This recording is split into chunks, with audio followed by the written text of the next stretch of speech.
لاعبkii hore ee xulka Holland Rafael van der Vaart ayaa hadal u yiri Lamine Yamal ka xanaaqay laacibkan wuxuu yiri waan soo dhibsanayaa laacibka Lamine Yamal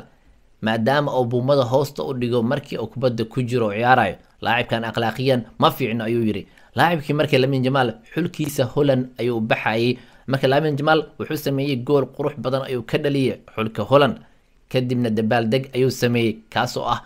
asagoo socdo ayuu buumada hoos u dhigtay taasoo ku muujinaya buumada aniga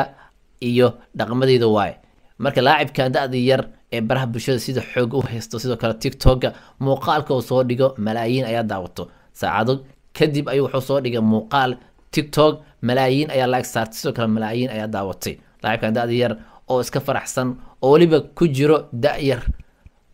marka in loo qabto maahan oo buumadiisa iyo sidoo kale laacibtinimadiisa la kala saaro laacibkan Van der Vaart ee ka fadhiistay ciyaaraha wuxuu iloobay laacibkan inuu yahay 17 sano jir